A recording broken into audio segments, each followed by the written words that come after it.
In this video tutorial, we're going to talk about locking down your video content strategy, really identifying your target audience and topic ideas. And your goals for this training is to really create your ideal customer avatar and seek to understand what they want. And I've got to tell you, most people skip this step, and you're probably guilty of this too. I know I've been guilty of this in the past.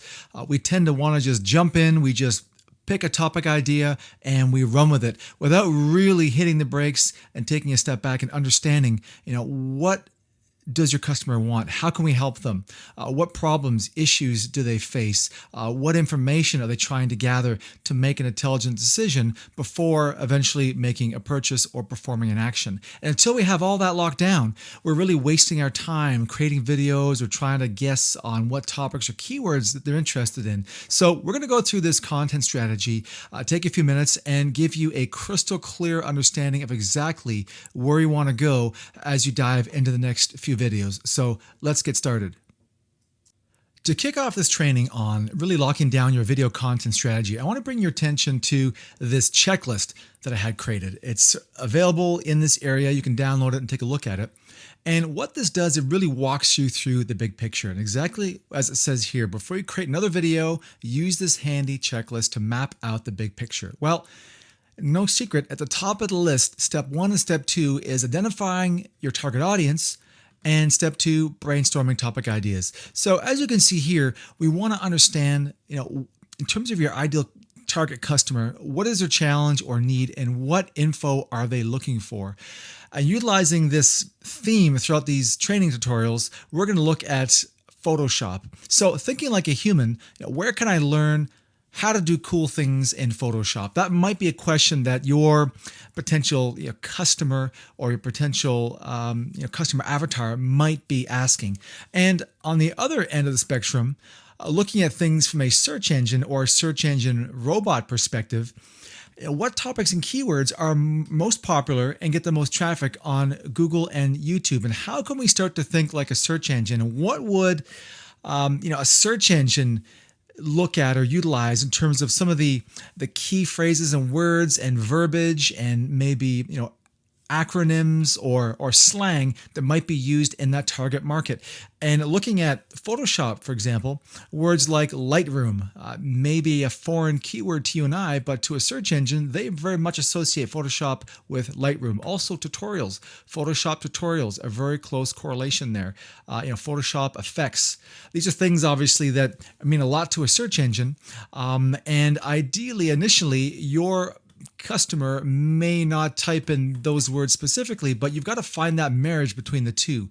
The general questions they're asking, they're typing into a search engine, and then from a search engine robot perspective, what sort of key phrases we can begin to think about that our potential target customer might use. And at the end, step 3 is really creating your ideal customer avatar. And this is something that I just came up with here for an example. Meet Tom, 26 years old, single, from Austin, Texas, junior graphic designer, $40,000 salary, loves gaming, hiking, his desires to improve his Photoshop skills, his wants to get a promotion, wants to make more money, advance up the chain of command, the pain, he feels pressure to work faster. And we've all been in the situation where you've got people working with you or against you. Everybody wants the promotion. Everybody wants to be the next one in line for more money. So we've painted this picture and locked down this ideal customer avatar and understanding their demographics, their background, their wants and needs, objections, fears, pain points, desires, and dreams, and how can we help them? So we need to sort of think about this big picture and be thinking about these things before we dive into all the fun stuff and keyword research and then utilizing the vTargeter software. Also, I want to make you aware of a few more resources that are included within this actual course itself. There's a series of worksheets. And as we're going through the exercises and I'm showing you different ways to get inside your customer's head and develop that customer avatar and really understand some of their burning wants or desires or needs or problems, you can begin to fill out this information. And as you see, again, we have here who's your customer avatar, your audience. They define the core of your video content marketing strategy. What? You have to address their challenges, what's important to them, and what further defines our message.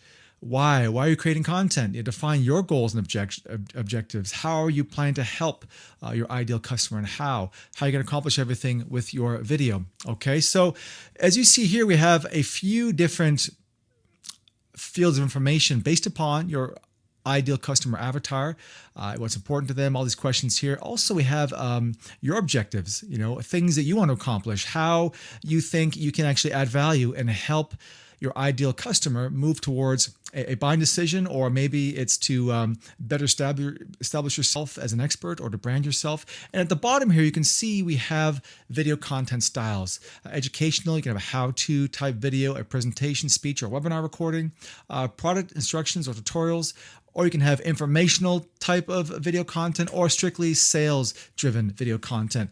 I can't dictate which video content style works best for you. You'll know that based upon your audience, based upon the nature of the things you want to accomplish through your video content. And if you're just strictly looking at this as an affiliate play to make affiliate commissions, or you're trying to brand yourself as a speaker, coach, author, consultant, or a knowledge expert, or if you have a product or a service and you simply want to use YouTube as a vehicle to generate more sales, more leads, and to obviously have more of those viewers turn into buyers, that'll help you kind of shape your strategy as you go through this worksheet number 1. And after all this is said and done, we want to go ahead and open worksheet number 2.